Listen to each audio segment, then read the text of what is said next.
In the bustling streets of Rome, where marble temples gleamed under the sun, and senators draped in white togas debated the fate of nations, another world lived beneath the surface.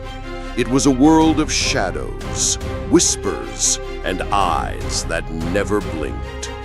While Rome's legions thundered across continents, conquering lands with the might of iron and discipline, another force operated quietly within the capital itself. Men and women who wielded not swords, but secrets. They were the spies of Rome, the silent watchers whose duty was not to protect borders, but to safeguard emperors, or sometimes to betray them. They lingered in marketplaces, listening to gossip.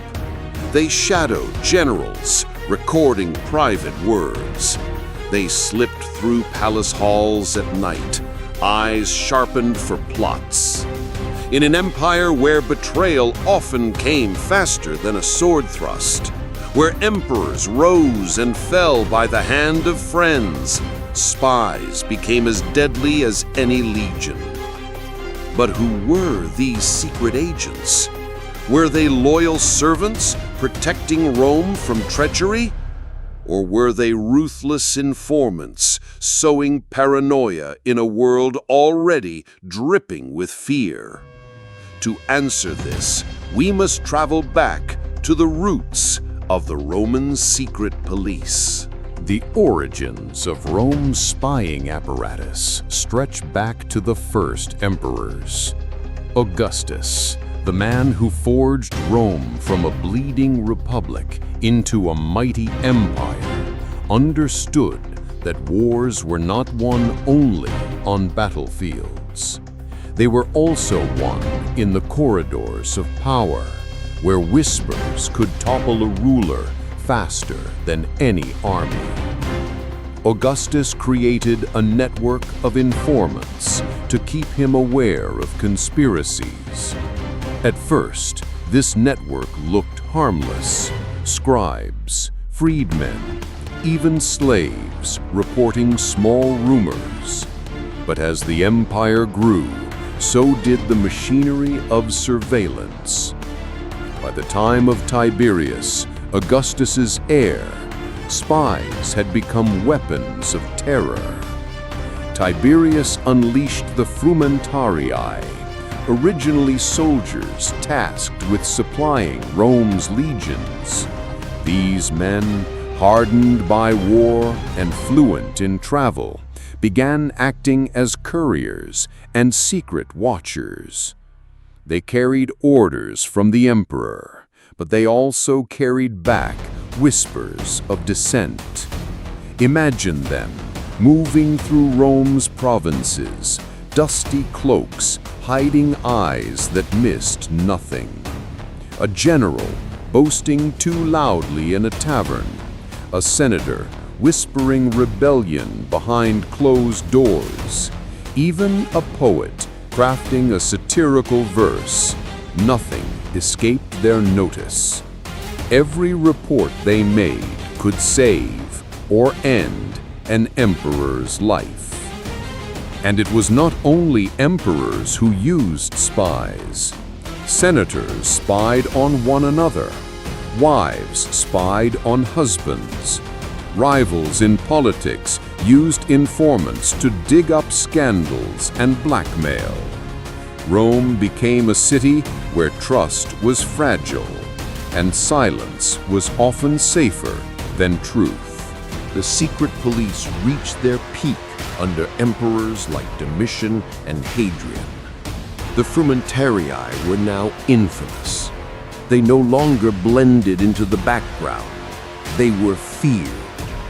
Ordinary Romans whispered about them in taverns, the long cloaks, the quiet steps, the men who appeared without warning and disappeared just as quickly.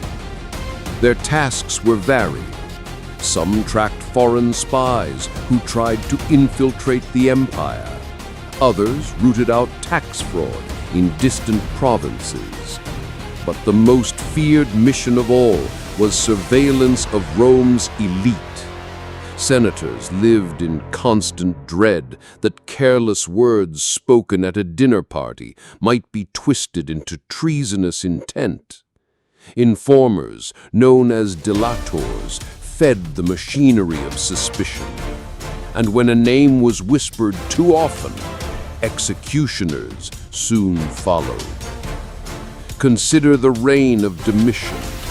Paranoid and brutal, he relied heavily on his spies to root out dissent.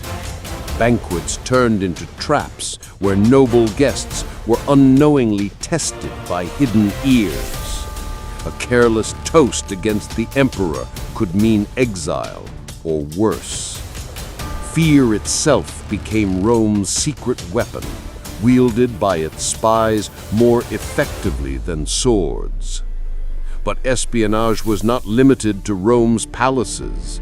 In the provinces, the frumentarii ensured governors remained loyal. They watched soldiers for hints of mutiny and merchants for illegal trade. In a way, Rome's vast empire, stretching from the deserts of Egypt to the misty forests of Britain, was stitched together not only by roads and armies, but also by a web of informants. Yet even as spies grew powerful, they also became despised. Emperors changed, but the spies endured, their reputation blackened by cruelty and fear. By the 3rd century, emperors realized the frumentarii had grown too corrupt. They were disbanded, replaced by a new intelligence force, the agentes in rebus, the men in affairs. The agents in rebus carried on the work, but Rome itself was shifting. Civil wars tore the empire apart. Emperors came and went in dizzying succession, some ruling only for months. In such chaos, spies struggled to keep order. They became less about truth and more about power, tools for ambitious rulers to crush rivals. Over time, Rome's intelligence network, once sharp, dulled under the weight of corruption. Informants grew lazy, reports unreliable. Spies became symbols of fear rather than guardians of stability.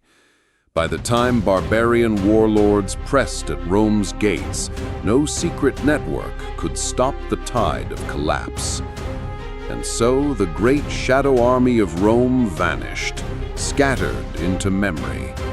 Unlike the legions whose ruins still dot Europe, or the roads that remain etched across landscapes, the spies left almost nothing behind, only whispers in the pages of history. But though Rome's secret agents disappeared, their legacy never truly died.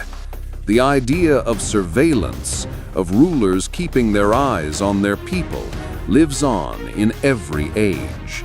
From medieval courts that employed informants to modern governments with sprawling intelligence agencies, the shadow of Rome lingers.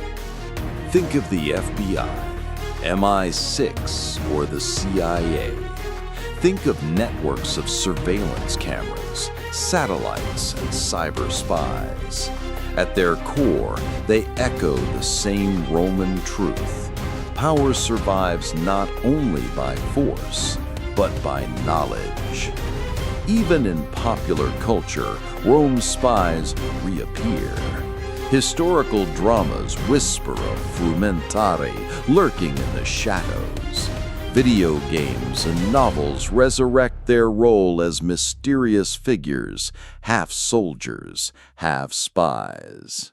They are remembered not as heroes, but as the watchers who blurred the line between loyalty and fear. And so we are left with a question.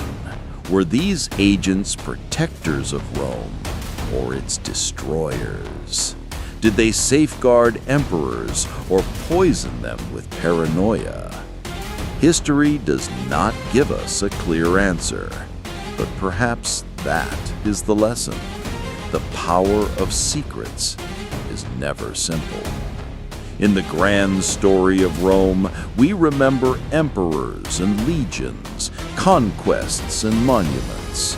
But in the shadows walked another force, unseen yet ever present. The spies who listened, who watched, who whispered. They remind us that empires are not only built by stone and steel, but by secrets and silence. So the next time you walk through the ruins of Rome and feel the weight of its history pressing down, remember this. Somewhere in those ancient streets, unseen eyes once followed every step, ears caught every word, and in the silence of night, shadows judged the fate of emperors. If you enjoyed uncovering this hidden side of Roman history, make sure to like, share, and subscribe for more forgotten stories from the past. Because history, like Rome itself, is full of secrets waiting to be revealed.